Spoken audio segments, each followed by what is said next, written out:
Сайн байцгаана уу эрхэм мөндөд үзэгчтэй. Цахим Эмч нэвтрүүлгийн энэ удаагийн дугаар эхлэхэд бэлэн болоод байна. За өнөөдрийн дугаар дээр хүний хамгийн том хэмжээтэй эрхтэн болох арьсыг онцлон өргөж байна. За тэнд дундаа арьсны язрал сэдвийг сонгон авлаа. За тэгэхээр арьсны язрал гэдэг маш олон шалтгаан үеүүдэд үүсч яадаг. За мэдээж өсвөр насны үед арьсны язрал үүсч яадаг.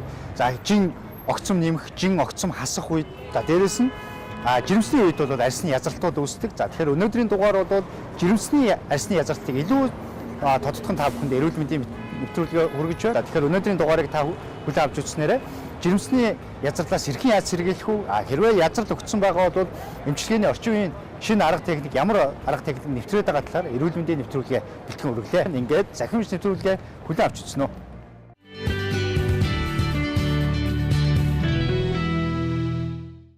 Цахим Эмч хэсэг үгээр эхэлж байна. За яг энэ хэсэгтээ арьсны талаар та бүхэндээ эрүүл мэндийн мэдээлэл бэлтгэн хүргэж байна. За тэгэхээр өнөөдрийн дугаар дээр арьс, за тэн дундаа арьсны язралын талаар мэдээлэл бэлтгэж байгаа. За миний яг энэ урдаа барьсан байгаа зүйл бол хүний арьсыг төсөөлөн зөвлөсөн байгаамаа. За тэгэхээр хүний арьс талбай хэмжээний хувьд ингээд илгээд харах юм бол 1.5-аас 2 м² хэмжээний талбайг эзэлдэг гэсэн. Өөрөөр хэлэх юм бол яг нэг иймэрхүү хэмжээг өндөр намаасаа хамаарат эзэлж явах нь байна гэсэн. За ингээд биеийн жингийн хувьд хүний биеийн жингийн ойролцоогоор 5 орчим хувийг эзэлдэг. Тэгэхээр нэг 3-аас 4 кг жин татдаг байх нь арьс. За дээрэс нь арьс маань өөрөө зузаан хэсэг байна, нингийн хэсэг хэсгүүдтэй арьсууд байдаг. Ойролцоогоор 0.5 хүртэл сантиметр нингийн хэсэг байж байдаг байх нь байна. 0.5 сантиметр хүртэл хэмжээтэй зузаан хэсгүүд байж байдаг. Тэгэхээр энэ бол мэдээж хөлийн алга уулны хэсгүүд хамгийн зузаан арьсны хэсгүүд байж байгаа гэсэн.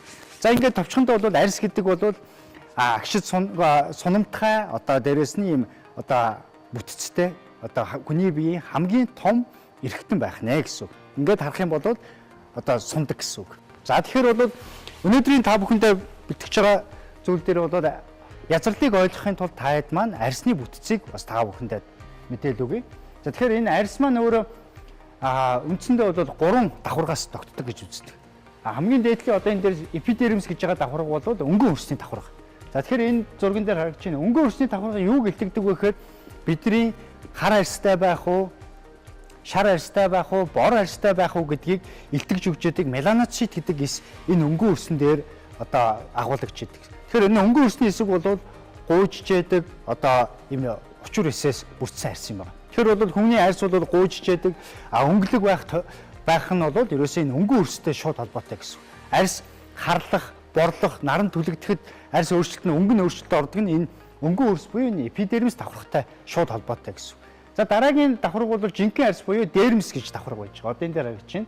Дермис давхарга бол хамгийн чухал давхарга гэж үздэг. Яагаад гэвэл энэ дермис давхарга дээр артер вены бүх судасчууд явж яадаг. Энэ дээр арьсны хамгийн гол бодис солилцоонууд явж яадаг.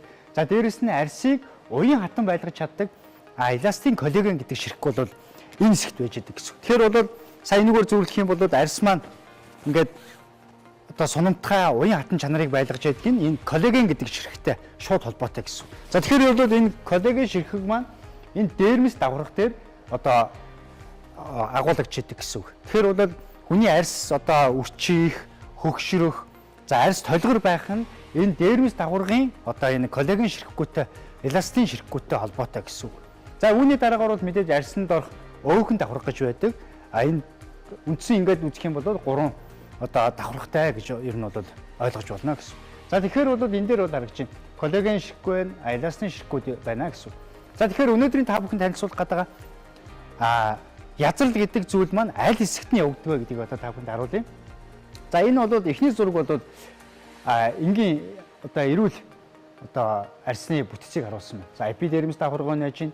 Дермис давхарга дээр энэ ингээ хөндлөнгөөр ядсан байгаа энэ урт бөркийг нь болохоор коллаген уургийн ширхгээр зөөрлсөн байна. Тэр бөрки тэр болгон дээр нь холбож өгж байгаа нь бол эластин уург гэж ойлгож болно гэсэн. За тэр доор нь арьсанд орох өөхөн давхарга нь гиподермис гэдэг юм байж байна. За энэ хажуудлын давхарга бол гэмтсэн байна. Энэ давхаргуудын үед юу өөрчлөлтөнд орж ийнэ гэхээр нөгөө уурглаг бүтцийн ширхгүүд маань. Энэ дээр харах юм бол коллаген ширхэг маань задралд орцсон байж гэнэ гэсэн. Тэгэхээр эндээс хамааралтайгаар хүн хөгшрөөд ирэхэд нарны хит ягаан туяаны нөлөөгөөр за арьсан дээрээс маш олон төрлийн хорт боцоодын нөлөөгөөр бол энэ уургийн нийлэгжил задарснаасаа болоод хүний арьс хөгшрөх, үрчих, за цаашлаад бол язралт үүсэх суурь нөхцөл бол энэ коллаген ширхэгчлийн нийлэгжилтэй холбоотой гэсэн үг. За одоо яг энэ зурган дээр бол энэ коллаген ширхгийг харуулж өгсөн байна. За энэ хар одоо хөндлөн судалтай энэ зүйлээр дүрссэн бол бидний уян хатан чанарыг, арьсны уян хатан чанарыг хадгалж яадаг коллаген ширхгийг агуулж байгаа. За тэгэхээр энэ дээр бол дараагийн зураг бол арьсны язралыг харуулсан байна. Тэгэхээр язралыг харуулсан энэ дээр нөгөө коллаген ширхгүүдийн маань одоо тасрал явагдаж байна гэдээ ойлгочих болно. За жишээлбэл энэ дээр бол коллаген ширхэг бол одоо бидний яг энэ уян хатан чанарыг бол энэ дээр хадгалж явах нь гэсэн. Зөвхөн энийг ярих юм бол коллаген ширхэг нийлэгжил сайн байх тусмаа одоо сайн сунж өгнө л гэж ойлгож болно гэсэн. За тэгэхээр бол язрал яг яаж явагддаг вэ гэдгийг энэ дээр бас тайлбарж өгье. За тэгэхээр яг энэ дээр бол хүний одоо арьсыг бол энгийн байдлаар зөөрлж байршуулсан байна. За тэгэхээр бол яг одоо язрал яаж явагддаг вэ гэдгийг бол үзүүлье. За тэгэхээр бол мэдээж язрал маань арьсан дээр явж байгаа механик гэмтэл. Ерөөсөө нэг юм.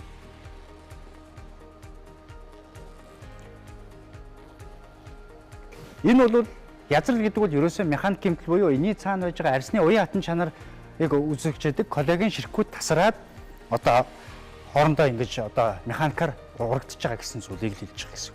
За тэгэхээр бол бас язралын хувьд бол энэ ширхгүүд нь бас арай өөр байдаг. Жишээлбэл хөндлөн ийм язралууд хаана ямар үед явагддаг вэ гэхээр яг өсч яваа өсвөр үед бол энэ хөндлөн одоо язралууд явагдаж байдаг. Яг өсөлтийн зоон буюу одоо энэ гуй, за дээрээс нь мүч одоо баг нуруу дагсан эсвүүдээр ингэж хөндлөн урагдж явах юм бол энэ яс өсч явах үед нөгөө арьсанд коллагены нийлэгжил тэр ургалтыг гүйцэж чадахгүйгээр язарж байгаа хэлбэр. За эмэгтэй хүмүүсийн хувьд бол жирэмсний үед бол одоо болоод таргалтын үед бол яадаг вэ гэхээр хэвлэн хэсгээрээ ингээд нөгөө томорж эхэлдэгтэй холбоотойгоор ийм босоо язралууд үүсчихдээ. Ийм байдлаар. Тэгэхээр энэ цааталт нь харагдж байгаа шар зүйлийг зөвлөх юм бол түрүүн хэлснээр бидний арьсны цаана байж байгаа арьсан доторх одоо өөхөн давхаргуудыг ингэж зөөрлж та бүхэндээ бас харуулж ирж байгаа юм зүйл. Тэгэхээр зүгээр л давуугаар хэдүүлээ зүгээр хамгийн байдал энгийн байдлаар үзэх юм бол бид нар давуу ингээд яг ингээд язраад урагдж байгаа энэ механик гэмтлийг л бид нэр одоо язрал гэж хэлээд байгаа. Та бүхэндээ язрал гэдгийг тайлбарлаа. За дараагийн хэсгээр бол зочны ярилцлагын хэсгээрээ та бүхэндээ язралаас урьдчилан сэргийлэх ямар боломжууд байдгийг, язрал хэрвээ явагдсан байх юм бол эмчилгээний ямар зарчмуудыг барих нь үр дүнтэй байдаг талаар зочны ярилцлагын хэсгийг ихээр бэлдсэн байна. Ингээд нэвтрүүлгээ үргэлжлүүлэн хүлээн авч үзсэн үү?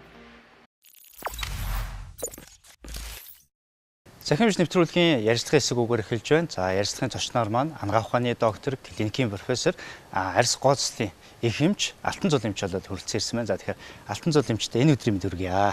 За баярлалаа. Та бүхэд бас энэ өдрийн мэнд хүргье. За тэгэхээр алтан зул эмчээгээ урьсан зүйл нь бол өнөөдрийн нэвтрүүлгийн сэдвтэй холбоотой, язралттай холбоотой бас олон одоо хүмүүсийн асуухыг хүсдэг зүйлүүдийг тодруулахаар одоо таныг одоо урьсан байгаа. Тэгэхээр танаас ер нь хамгийн эхлээд бол ер нь язралтыг та бас ийм энгийн байдлаар бас тайлбарлаад өгвөл ер нь язралт юунаас болж үүсээд юм? Одоо арьсан дээр тэгээ ямар одоо зүйлүүд үүсхийг бол язралт гэж хэлээд байна. За тэгэхээр язралт гэдгийг манай одоо ялангуяа охид бүсгүүчүүд, эмэгтэйчүүд мөн илүү их сайн мэддэг л дээ. Арьсан дээр туушгамаар зарим тохиолдолд хөндлөн ийм зурааснууд үүссэн байдаг.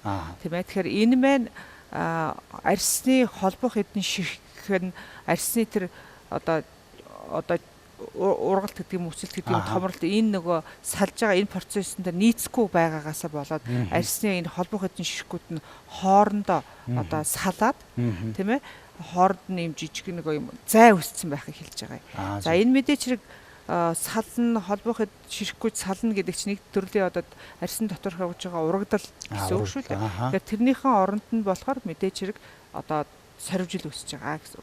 Тэгэхээр товчхондоо язралыг хэлэх юм бол болохоор энэ одоо өөрөөс нь гадны нөлөөгүйгээр үүсэж байгаа одоо арьсан дээр үүсэж байгаа сорвжил гэж ойлгож болох юм тийм. Тэгэхээр ер нь одоо язрал одоо ер нь хүүс ер нь хамаартай байна уу? За дээрэс нь нас ч гэдэг юм уу? Ер нь ямар хүмүүс хөвчлэн язралд өртөх одоо эрсдэлтэй байдаг вэ? Тэгэхээр язралт бол яг үзэх юм бол хүүсэл төдийлний хамааралгүй л дээ. Хамааралгүй. Гэхдээ эмэгтэйчүүд илүү их өртөмтгий байгаа нь тэдний нөгөө жирэмсэлтэй холбоотой, байдагтай холбоотой илүү их нөгөө одоо тохиолдох гадах шиг байдаг. Гэтэл өсвөр насныханд бол ихэвчлэн залуу хөвгүүдэд илүү их нөгөө язралт бол их тохиолдох гэдэг. Зөв. Тэгэхээр бол ер нь бол яг хүүс бол төдийлөн хамаарал байхгүй байна тийм ээ. Тэгэхээр бас хүмүүс ингэдэг чинь нөгөө арьсны өнгнөөс хамаарад минийх илүү язраад ах шиг байна гэж бас хүмүүс хоорондоо ярьдаг. Тэгэхээр арьсны бас өнгө яг энэ язралтанд ер нь нөлөөлөх одоо тийм чухал зүйл болж чадах уу? Үгүй. Тэгэхээр арьсны өнгө маань аль ч тохиолдолд бол нөлөөлөх юм байхгүй. Харин арьсны бүтэц бидний нөгөө ярьдаг коллаген ширхэг гэж ярьдаг тийм ээ. Тэр бол хамгийн чухал нөлөөтэй байдаг. Жишээлбэл одоо коллаген ширхэг гэж бид нар нийтдээ нэрлэж байгаа боловч арьс маань өөрөө дотроо ийм 3 төрлийн нэг ширхэглэг бүтцтэй байх нь. Нэг нь болохоор бид нар яг энэ хатуу бат бөх энэ коллаген одоо үндсэн каркасыг үүсгдэг ширхэг байдаг. За мөн торлог байдаг. За мөн уян ширхэг гэж байдаг байна. Гэтэл их хүмүүс яг амьдрал дээр ингээ харах юм бол ийм зөөлөн арьстай хүмүүс байдаг да. Одоо нэг ийм сунамцаа зөөлөн арьстай тийм ээ. Тэгэхээр энэ болохоор уян ширхэгэнд амгаалсан ийм арьстай хүмүүс үү. Тэгэхээр ийм арьстай хүмүүс харьцангуй бол нөгөө язрах нь бага байдаг. Гэтэл их хатуу чанга арьстай хүмүүс бол одоо огцом таргалах, жирэмслэх, одоо төр дааврын өөрчлөлт гэх мэтлээ одоо язралтыг үүсэх шалтгааны нөлөөн дээр бол илүү одоо тэр коллаген ширхгүүд нэг юм хатуу чанга байдаг болохоор тэр арьсын сунж байгаа тэр хурдыг гүйцэхгүйгээр одоо тасрах зай үсэх тийм тал байдаг учраас одоо арьсны өөрийнх нь бүтцийн онцлогоос нь илүү хамаарат байгаа. Өнгнөөсөө биш. Зөв. Урьдчилан сэргийлэх байдлаар ер нь юуг анхааруул бас язралын хувь хэмжээ буурах, за язралаас урьдчилан сэргийлэх нь боломжтой байдаг юм байна. Жирэмсэлж байгаа жирэмсний явцтай байгаа эмэгтэйчүүд болохоор нөгөө язралтаас урьдчилан сэргийлэхэд байнга нөгөө элэг массаж хийж явах ёстой. Усан эмчилгээнүүд их сайн байдаг. Байг усанд орох, хүйтэн усаар шавших тийм ээ. Арьсных уян чанарыг сайжруулахын тулд одоо байнга чийгшүүлэг тоссон хийх хэрэгтэй. Чийгшүүлэг тос төрөх хэрэгтэй. Массаж хийх гэдэг бол айгүй чухал нөгөө одоо цэцэн хангамжийн сайжруулж өгж байгаагаар тэр юугаар язралтаас урьдчилан сэргийлэх одоо гол одоо түүнээс биш өөр одоо жишээл язралтаас урьдчилан сэргийлэх юм ч юм уу одоо онцгой гойд одоо нэг юм юу болсон гоо тийм байна. Тэгэхээр бол одоо саяны элэг массаж одоо энэ зүйлүүд маань нэг бүрдүүд хэсэг газрын цусны хангамжийг сайжруулж өгөө. Нөгөө коллагены нийлэгжүүлэлтийг ихсэж өгдөг те коллагены нийлэгжүүлэлтийг тэргүүрээр бид нар урьдчилан сэргийлэх боломжтой гэж үздэг. Зөв. За тэгэхээр бол за иймэрхүү байдлаар ер нь бол бас яг жирэмсний үед бол бас нэг тодорхой хэмжээний урьдчилан сэргийлэх алхмууд бас хэрэгжүүлээд байж болох нь. За тэгвэл одоо жирэмсний үед одоо ер нь бол хүмүүс эмэгтэйчүүд маань язарцсан байж идэг тийм ээ. За жирэмсэлч гэдэг ер нь таргалтын үеүүдээ саяны ингээд язарч. Тэгэхээр нэгд язарцсны дараа ер нь ямар эмчилгээний ер нь аргууд хамгийн үр дүнтэй байдаг юм бол?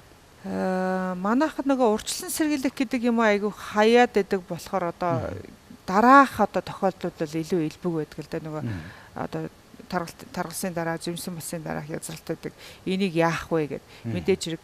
Тэгэхээр түрүүн хэлсэн тийм ээ язралт гэдэг маань өөрөө сорив гэж ойлгож байна. Ерөөсөө одоо хоёр ийм ширхэг бүтцсэн байна. Саллаа хооронд нь ч зай үлдэхгүй шүү дээ. Оронд холбоохот дээр солигдож байна тийм ээ. Тэгэхээр энэ сорив. Тэгэхээр энэ холбоохот дээр солигдсон чинь нэг юуны хувьд болохоор гоозын хувьд харахад ч ихсэн муухай. Хоёрд гэхээр ялангуяа жирэмслсний дараа бол эргээд нөгөө гидс агшихад энэ бол айгүй нөгөө саадтай барагтаа нөгөө язарсан гэцүүд их хангалттай агшиж өгдөггүй байдаг болохоор. За тэгэхээр энэ сорив гэж байгаа учраас энийг болохоор бид нар яах ёстой вэ? За мэдээж хэрэг язралтын эсрэг яг язралтын дараах юм нөгөө тоснууд эдгээр сорив гэдэг багасгах тоснууд эдгээр зөндөө олон байдаг боловч эдгээр маань бас тийм хангалттай сайн үр дүн өгдөггүй байна.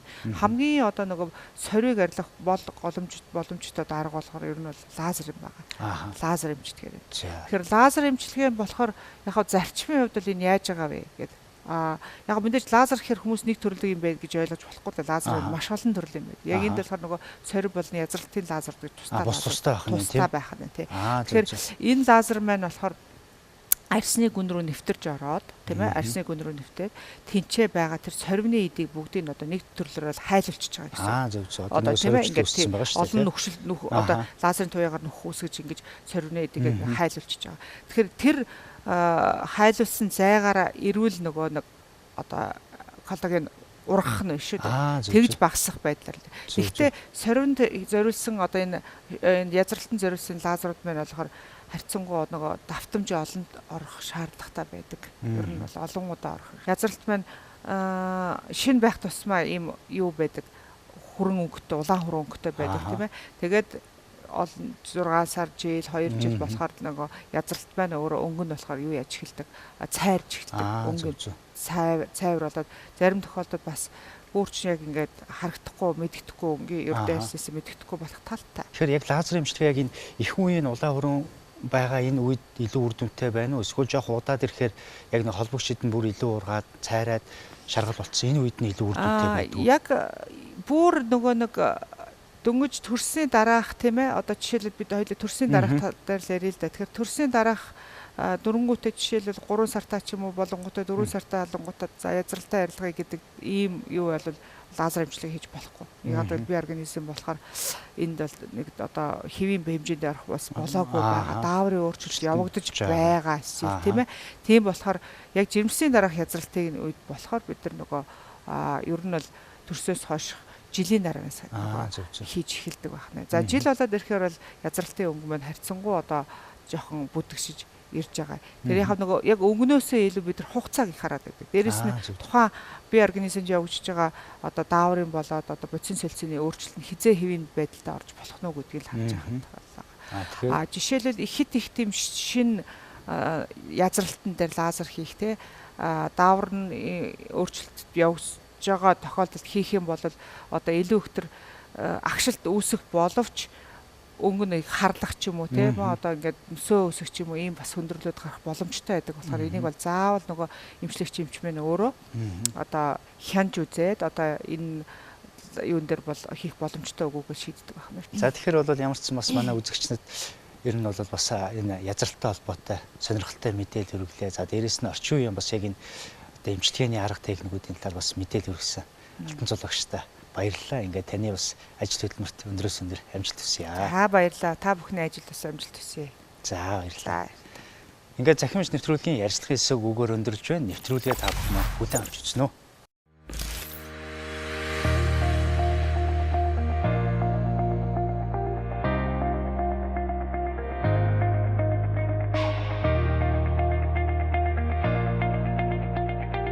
Та ер нь хэд удаа жирэмсэж байна? 2 дахь удаа. Ер нь жирэмслэх үедээ ер нь арьсан дээр язралтууд үүсдэг үү? Баг зэргийн язралт үүсдэг.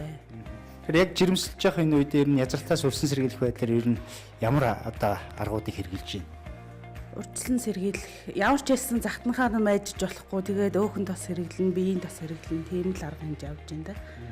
Тэгэхээр одоо яг арьсыг нь хурааших тал нь хэрэг өгдөг жирэмсэлтийн үед. Ерөнхийдөө бол маш их хураашдаг л та. Биеийн тогтмол хэрэглэхгүй бол болохгүй.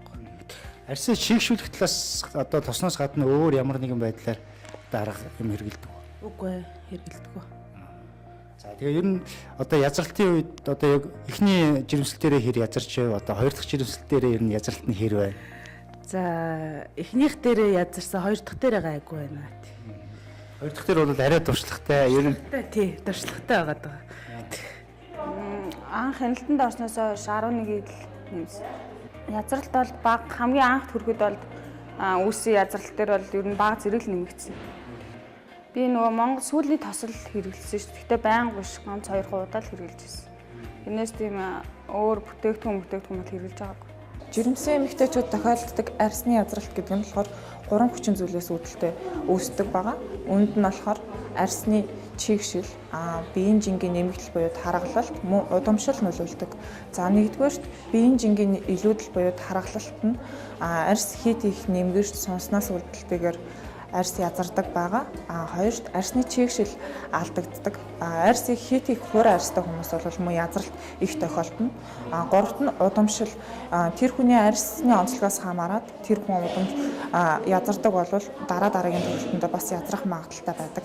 За арьсны язралт нь болохоор ихэвчлэн хүн жирэмсэн эмэгтэй дунджаар жирэмсний хугацаанд 10-аас 12 кг нэмэгдэх ёстой бол Монгол эмэгтэйчүүдийн онцлог болох юм бол дундч нь болохоор 20 кг орчим нэмэгддэг учраас язралт их үүсдэг байгаа. За язралт болохоор ерөөсөө арьсан дээр үүсэж байгаа сорив гэсэн. Энэ бол ерөөсөө язралт үүснэ л бол арилахгүй учраас үүсгэс өмнө манай жирэмсэн ээжүүд маань болохоор ерөөсөө арчилгаа хийж авах хэвээр. За үүнд нь болохоор мэдээж хооллолт их чухал. Хооллолтыг бол баг багаар чанартай хоолыг идэх ёстой. Түүнээс бол их хэмжээтэйгээр идэж болохгүй. За мөн хоолнд өөх тос бол нүүрс усны хэрэглээг хянах ёстой. За тэгээд мөн дасгал хөдөлгөөнийг ер нь ойр ойрхон хийж явах хэрэгтэй. Таанс өгч ингээд ерөөсөө эмэгтэй нөгөө жирэмсэн ээжүүд маань хөдөлгөөнийг хориод байдаг. Тэр бол болохгүй. Өөрт биеийн ачааллыг тааруулсан хөдөлгөөнийг хийж явах нь ёстой. Мөн арьсны чийгшлэлтэй холбоотой учраас шингэн эмэг заавал сайн ууж явах ёстой. Мөн нөгөө чийгшлэг хадгалах тос төрөх зөв. Ер нь бол язрал үүссэн бол түүнийг даймжирхаас сэргийлж язралтыг яг багасгах гэхээс яг бүрэн арилгана гэсэн юм байхгүй учраас жирэмсэн ээжүүд маань жирэмсэн болохоос өмнө болохоор бие бэлдэх хэрэгтэй, бие махбодоо эрүүлжүүлэх хэрэгтэй байгаа. Язралт арилахгүй учраас язралтыг үүсгэхээс нь л өмнө бид нар арга хэмжээгээ авч үргэлжлэн сэргийлнэ гэсэн үг.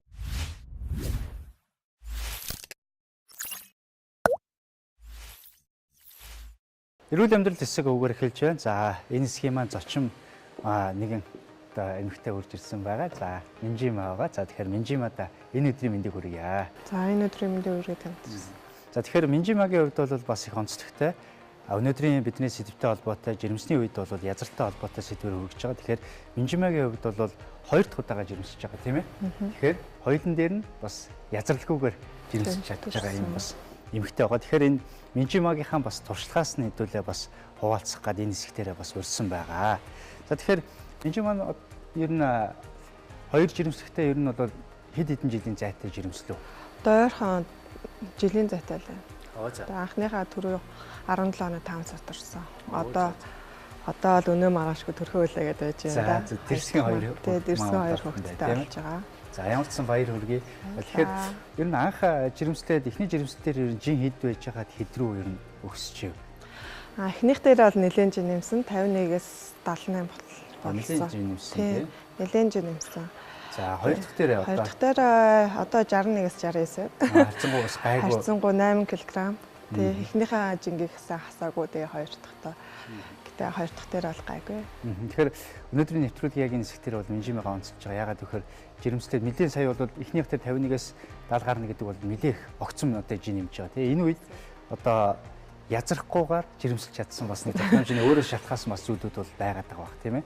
Тэгэхээр ер нь яг энэ үед ер нь арьсан дээрээ яг арьс ашиглагын дээр яаж анхаарч байв? Өөрөө сайн би өөрөө хуурай арьс таахгүй. Тэгээд ер нь авих тослогоо хийдэг биендээ. Тэгээд бас гидсэндээ бас биений тосноосоо илүү бас тусдаа илүү тос өдөр болгонд төрөхдөг байсан. 3 сартаас нь эхлээл төрн төртлөө ер нь тусаад төрсөн. За тэгэхээр бол хугацааны хувьд бол яг зөв үеэсээ хэлсэн байна. Ер нь бол эмчнэрийн зөвлөгөөр бол за 3 сартаагаас эхлээд зайлшгүй чийгшүүлэх, за гаднаас нь тос одоо зүйлүүдийг хэрэгжилж явах хэрэгтэй гэж үзсэн. Тэгэхээр яг энэ дээр ер нь арьсаа чийгшүүлэх байдлаар ямар аргачлалууд хэрэгжилж байгаа энийг бас үзэгчд хуваалцаад явуул.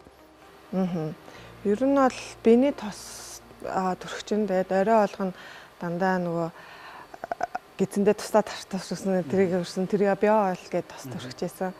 Тэгээд манай найз Америкт байсан. Тэгээд энийг төрхээ гэж санал болгож байсан. Тэгэл эрэхтэй захиал тэндээс авчрал иржсэн тийм. Тэр бас айгу баглаа ордол тосоо. Тэгээд манай ихч бас юу байхгүй юу бас жирэмсэлжсэн. Тэгээд өмнө нь дан сүүлийн тос чинь айгу сайн гээл манай ихч чинь манай эмээ эднэр чинь ингээл сүүлийн тос ширгээж байгаа л төрчихжсэн. Тэгээд ялгаагүй л бас 3 сартаас эхлээд төрсөн ингээл язарсан байхгүй юу. Тэгээ би бас санаа зовоод бас дахиад язрах байх таа гэж хайчихсан. Тэгэл давхар айгүй их тослогоо игээл байнга өөртөө ер нь чигшүүлэх юм л айгүй их хэрэгжсэн. Тэгэл нөхөр ч гэсэн ирээл за маа ажиллаа хийгээл гизээ өгдөг тийм л байсан да. За тэгэхээр бол ихчүүд бол яг зөвхөн мэдээж сүүлийн тос бол сайн үлээ байгаа. Гэхдээ энэ дээрээс нь өөрөө ч хувьд бол сүүлийн тос дээр нэмэлтээр одоо би хоёр эдний бас хэрэглээд арьс чийгшүүлэх тал дээр бас илүү анхаарч ирсэн байх нь шүү дээ тийм ээ. Ер нь ингээл усанд ороод би тос төрөхгүй болтондоо ингээл арзаагаал цахнаад эхэлдэг байхгүй яа. Зайлшгүй л тослогоо хийн. Тэгэл ер нь янз янзын тослол их хэрэглэдэг байсан. Тэгэл ерөнхийдөө тэгэл тогтно сүүлийн тос жимсэн бахтай хэрэглэсэн, бие оол хэрэглэсэн. Тэгэл байнга л ер нь бас биений тос ер нь давхар хэрэглээл явж байгаа хэрэгтэй. Ер нь жимсэн болохоор урдныхаас илүү биений нөгөө тэмцэрийн одоо чигшилт ч юм уу их алдагддаг юм шиг санагддаг ш. Тэгэл байнга л тос түргээл ингээл гар мар эндээжсэн тос усанд ороогүй ч гэсэн ингээл тослоо тий хуурашаал ингэдэн. Тэгэл энэгээр тос төрөхгүй л яхаар ингээл цахлаадаал тий. Тэгэхээр байнга л ингээл тосл амар их. Тэгэхээр манай үзэгчд бас өнөөдрийн нэвтрүүлгээс бас нэг ойлгож байгаа зүйл бол ер нь бол язралтаас урьдчилан сэргийлэхийн тулд бол арьс бол хамгийн одоо чухал нь бол чийгшил маш сайтай байх хэрэгтэй байдаг. За дээрэс нь одоо арьсны доорх одоо гүн давхрахт байж идэг коллагены нийлэгжүүлэх чухал байдаг. Тэгэхээр бол арьсан дээр яг нөгөө язралаас урьдчилан сэргийлэхийн тулд арьсны одоо тижэл гэж хэлэх юм уу та. Хамгийн чухал зүйлүүд бол А витамин байдаг. За дээрэс нь Е витамин байдаг, Д витамин байдаг. За хамгийн чухал нь бол С витамины хагасламж байдаг. Тэгэхээр одоо яг энэ дээр бий өгсөн зүйлүүд бол хүнснээс одоо энэ зүйлүүдийг яаж жирэмсний үедээ авах вэ гэдгийг бас одоо үзэгчдэд тайлбарлаж өгч байгаа. За яг энэ дээр бол хоёулынгийн бэлдсэн зүйлүүд дээрээс манай Минжимагийн ер нь алийг ер нь төлхөө хэрэгэлдэг бай. Яг жирэмсэл үедээ ер нь. За ер нь бол одоо би 2 хүүхэд болох гэж байгаа байхгүй. Оо за.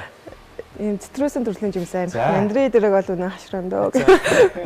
За ямар ч оранж хэрэгэлдэг юм байна. За оранж хэрэглэн. Айс одоо энэ цангис жимсэн юмнууд Цангис хувшиг хоёрыг жирэмсний үед айгу сайн гэл амар хиддэг. Тийм. Тэгээд манай хүү банан дуртай. Тэгээд хоёулаа хамт бас банана идэнэ. Хүүдээ овёс өгдөг бас давхар идэнэ. За ганц идэггүй л нэг ховор энэ авокадо л юм да. Манай хүүхдэр хоёулаа хамт дуртай биш. Зөв. Тэгэхээр бол өнөөдөр бас үзэгчдэд танилцуулах гэж байгаа зүйлд бол витамин С ер нь бол язралтаас урьдчилан сэргийлэх хамгийн чухал нөлөөтэй байдаг. Яагаад витамин С чухал байдаг вэ гэхээр нөгөө одоо энэ язралт үүсч байгаа гэдэг нь цаана нөгөө коллаген уургийн ширхэг байдаг гэж хэлжсэн тийм ээ. Тэгэхээр энийг витамин С бидний бие махбодод одоо орж ирснээрээ хангалттай хэмжээнд байснараа коллагены нийлэгчлийг дэмжиж өгдөг гэсэн үг.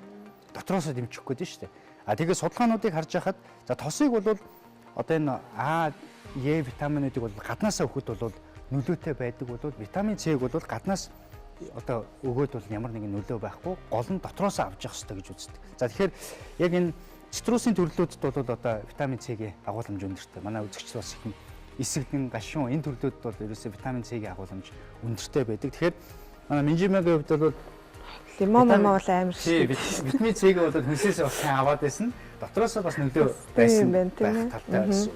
За хоёрт нь бол бас энэ анс одоо цангисаа бас хэрэглээд идэг маань энэ анс цангис зүйлүүд маань өөрөө бас витамин С-гийн агуулмж их өндөртэй жимсгний төрөлтөд орж ирж идэг зүйл байна. За эндээс бол энэ хоёрыг бол онцолж байгаа нь витамин С-гийн агуулмж өндөртэй гэдгээр нь онцолж байгаа. За дээрэс нь бол арьсанд бол туслаг байх хэрэгтэй, тусны одоо агуулмжууд их чухал байх хэрэгтэй. За ингээд өнөө маргаашгүй бас маамуулах гэж байгаа үе дээрээ бас бидний одоо урилгыг хүлээж аваад хурж ирээд өөрийнхөө туршлагаас хаваалцсан Минжимаада баярлалаа. За баярлалаа өрсөнд. За ингээд захимж нэвтрүүлэг маань үргэлжлэн өрчөөн. За одоо яг энэ хэсгтэрээ дараагийн хэсгтэрээ Минжимагийнхаа хэрэглээдсэн тэр био ойл гэж ямар тос байдгийг, за био ойл нь язралаас урьдчилан сэргийлэхэд ямар нөлөөтэй байдгийг талаар бас мэдээллийг бэлдсэн байгаа. Ингээд нэвтрүүлгээ үргэлжлүүлэн үйл авч үзсэн үү?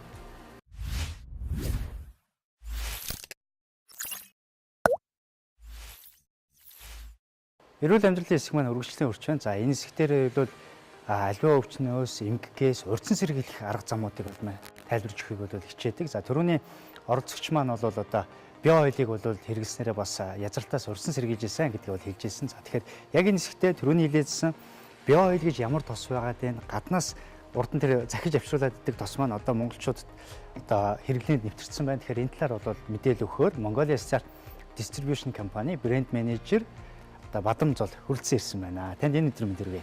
Танд ч сайн өдрийн мэндийг хүргэе. За тэгэхээр хоёул яг энэ түрүүний бас манай оролцогч маань био ойлыг гаднаас захиж авчруулдаг байсан гэдэг түрүү хэлжсэн л дээ. Ер нь бол тэгэхээр одоо энийг захиж авчруулах шаардлага байна уу? Одоо танах яг албан ёсоор бас оруулж ирж байгааг сонссон. Тэгэлгүй хаа манай Mongolia Star Distribution компани энэ оноос буюу 2018 оноос эхлээд Unioswiss гээд био ойлын маань үйлдвэрлэгч компани гэдгийг олон жилийн түүхтэй компани. Тэр компани маань Монгол дахь албан ёсны дистрибьюторээр ажиллаж эхэлсэн. Албан ёсоор оруулж ирэхээр нэгдүгээрт өмнө нь бол нөгөө дэлхийн бусад орнуудаас захиалгаар ч юм уу да фэйсбүүкээр Америкаас ч юм уу те Европоос захиалж авчруулдаг байсан бол одоо бол Монголоос монгол хэл дээр нь гадна олон дотор савлгаан дээр нь ингээ монгол хэл дээр хэрэглэхэд хялбар гэсэн үг зааварчилгаагаа аваад мөн дээрээс нь гадар худалдаалагдж байгаа үнийн хувьд бол 2 дахин хямдхан үнээр худалдаж авах боломжтой болж байгаа гэсэн үг. Тийм. Зөв. Тэгэхээр бол ер нь бас сошиал дээр ингээл яж хахад жирэмсэн эмэгтэйчүүд маань ингээд энийг бас их асуугаа сургалаад байгаа харагддаг. Тэгэхээр бол одоо бол албан ёсоор ороод ирсэн байна. Тийм. аль биесээр орж иж байгаа зүйлүүд бол энэ Монгол шошготойгоор бас судалдаалж байгаа юм шүү дээ, тийм ээ? Тийм, аль биесээр бол манайхаа бүх томоохон дэлгүүр гэдэг дээр бас эмийн сангуудаар судалдаалагдж байгаа. Тэгээд монгол хэл дээр л ах юм бол ерөөхдөө яг манай аль биесээр оруулж ирж байгаа гэж ойлгож байна. Мөн аль бие усны нас яг яаж ялах вэ гэдэг хүмүүс тэгээд өгдөг. Тэгэхээр энэ бүтээгдэхүүн доороо юм кодтой байдаг юм. За.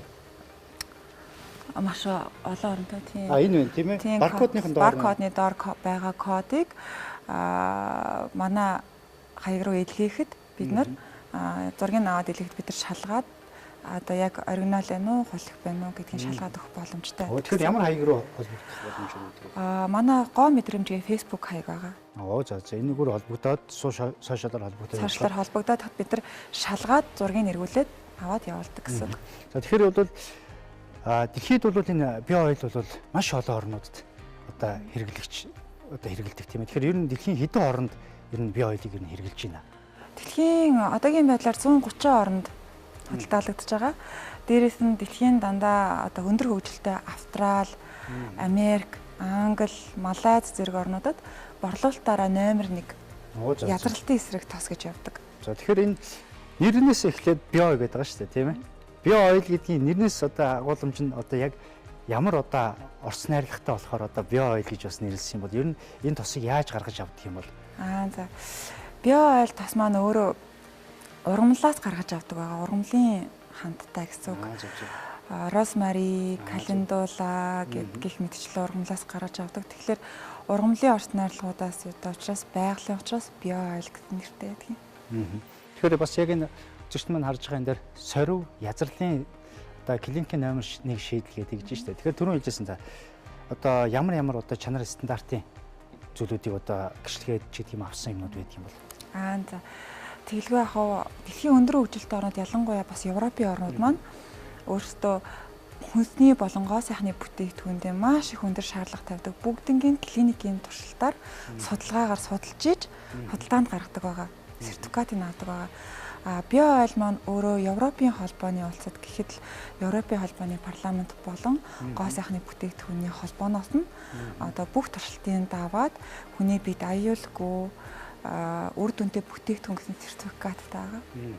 Жирэмсний одоо эдэн дээр л гэж юм л да. Сорив, язралт, жигд бус арьс тий. За хөгшрөлт болон хуурайшилт эднээс урьдчилан сэргийлэх одоо болоод эмчилгээний үр дүнтэй гэж бичиж өгсөн байна. Тэгэхээр яг энэ үедэд ер нь одоо язралтаас жишээлбэл сэргийлэхийн тулд өдрө болгон тосын төрөх явах хэрэгтэй. Яаж төрөхөд яг зохистой одоо хэрэглэх заавар нь болж явдаг юм бол.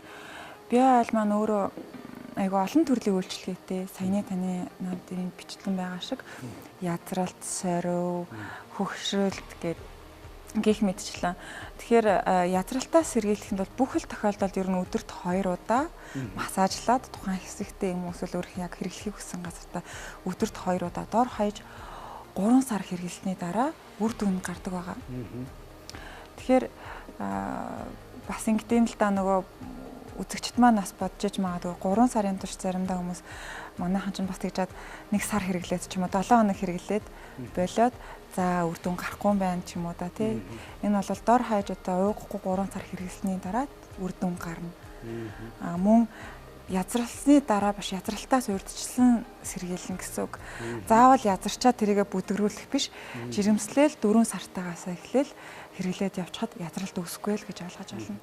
За тэгэхээр би энийг задлаад хэрэглээд үзчих тийм. За өнөөдрийн хувьд бол бас их гоё юм нэртэй юм байна.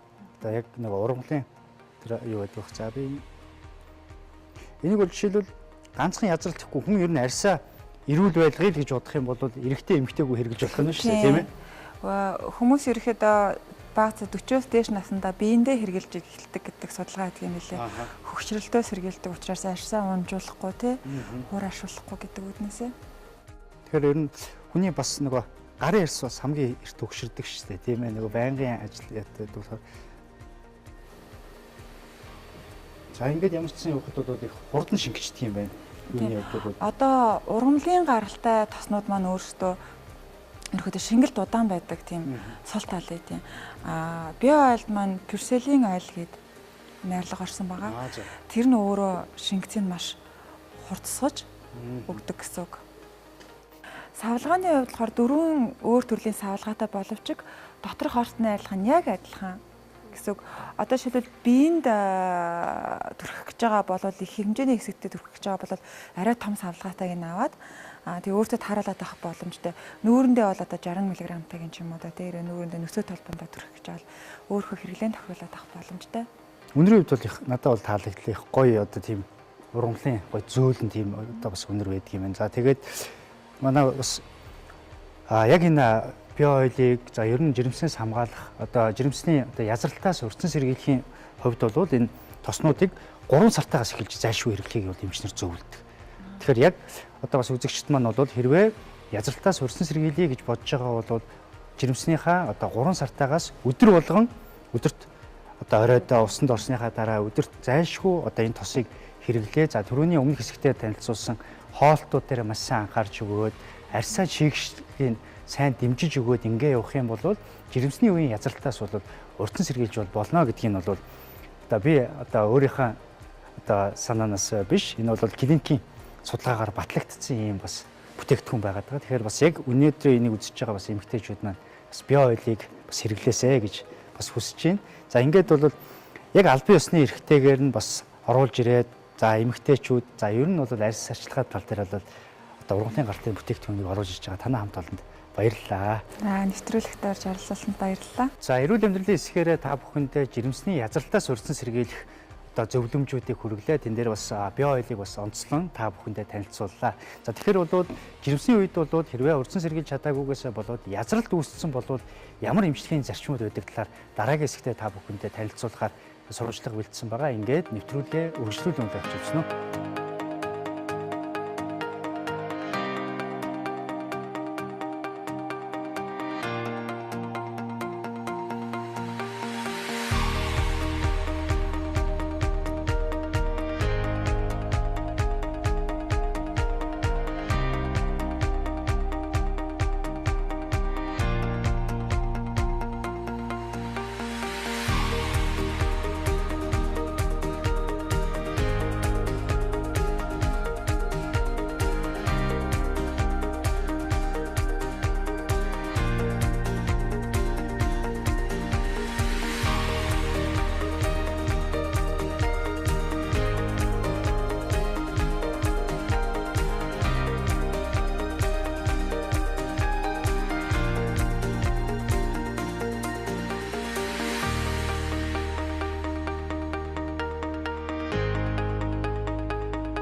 Лазер эмчилгээ бол мэдээ алдвал тос тавьж байгаа тийчтэй учраас ерөөсөө өвдөлт байхгүй.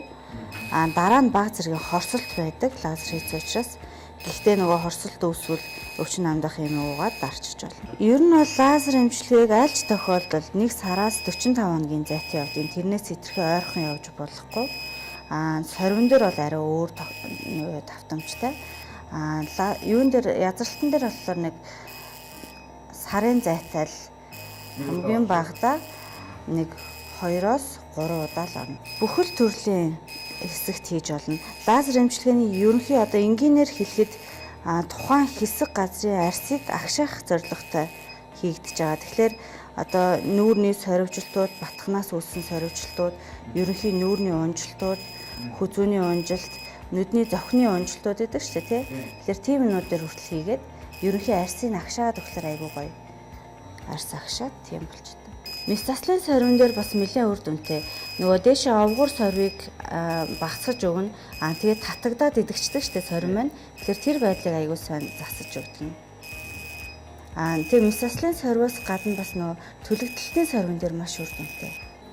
батхны сорвыг ер нь л бүхэл сорвыг аягүй сайн агшаагаад батхны сорвыг бас агшаагаад тэгээд ер нь бол сорвыг бол бараг л алуу болгондоо батхны сорвыг бол хит их нөсөөжилттэй хүмүүсд бас хит их хуурай арьстай хүмүүст ер нь бол дангаар нь хийж болдгүй юм.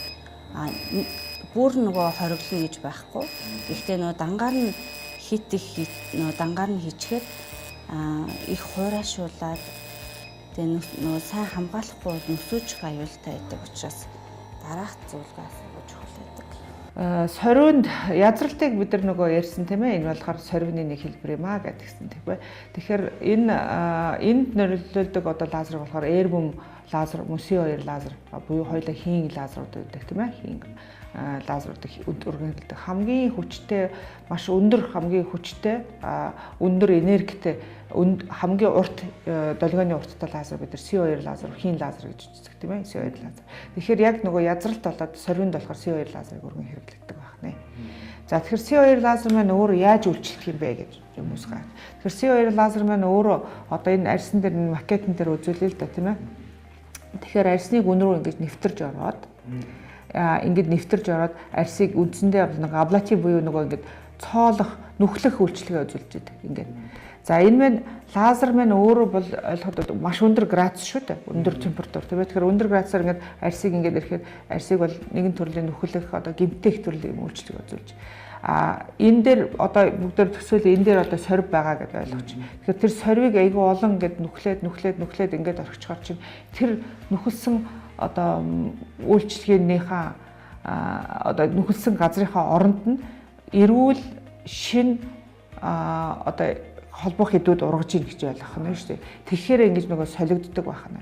За тэгэхдээ нэг удаа лазер маань энэ CO2 лазер маань айгүй тохиргоо янз янз л та бид нар нөгөө хүнийхээ арьсны байдал, сорвиныхаа байдал, язралтынхаа байдлаас хамраад тохиргоо янз янз байдаг. Тэгэхээр нэг удаадаа бүр яаж хийж байгаас хамаарат 15-аас бүр 50% хүртэл нь арьс нэг удаадаа шинжлэхдэх, бүрэн шинжлэхдэх боломжтой гэж үздэг байна. Гэхдээ мэдээч хэрэг их одоо лазер хүчтэй хийхээр бас нэг тодорхой хэмжээгээр гаж нөлөө өдр гарах тийм ээ, хүндрэл гарах эрсдэл байдаг учраас тэрийг одоо цогцолж хийх нь шүү дээ. Тэгэхээр энэ лазер эмчилгээг болохоор CO2 лазер эмчилгээг бол давтан хийдэг, давтамжтай хийдэг байна. Зөвлөмж цаг өгөр эхэлж байна. За өнөөдрийн дугаар дээр арьсны язрал, за тэн дундаа жирэмсний үеийн арьсны язралыг илүү онцлон та бүхэндээ эрүүл мэндийн нэвтрүүлгээ бэлтгэн хүргэлээ. За тэгэхээр бол арьсны язрал гэдэг зүйл бол арьсны дермийн давхаргадах байж байгаа коллагены одоо нийлэгжил буурсантай холбоотой. За арьсанд одоо өсөлтийг гүйцэж чадахгүйтэй холбоотой энэ коллаген ширхэг бол одоо тасралттай холбоотой язралт үүсч идэг. Энгийнээр хэлэх юм бол механик урагт гэж ойлгож болно гэсэн. Тэгэхээр энэс бид нар өрсөн сэргийлэхийн тулд бол биеийнхээ жингийг бол хянж явах нь байна. За жирэмсний үед бол арьсны чийгшлийг бас хамгаалж явах хэрэгтэй байх нь байна. За дээрэс нь шим тэжээлэг хүнс, за тэнд дундаа арьсны тэжээл болж байдаг А витамин, С витамин, Е витамин, Д витамин агуулсан хүнсийг түлхүү хүнснээсээ хэрэгжилж яхах нь чухал байж байгаа байна. За гаднаасаа буюу хэсэг газраа бол мэдээж иллэг, за тосон дүрхлийн илгүүд хийж яхах нь хамгийн гол нь бол клиникээр туршлагаар баталгаажсан био ойлыг бас хэрэглэх юм бол одоо арьсны язралтаас сэргийлэх үнэ боломжтой чухал арга бол байх нь байна. За дараагийн нэг зүйл бол мэдээж арьсны язрал явагдсхийн дараа тэгвэл гоо сайхны хувьд бол хамгийн чухал үр дүнтэй арга бол одоо лазер эмчилгээ байдаг багтлаар бол өнөөдрийн нэвтрүүлгээр та бүхэндээ бэлтгэн хүргэлээ. За ингээд өнөөдрийн Цахим Эмч нэвтрүүлэг үүгээр өндөрлж байна.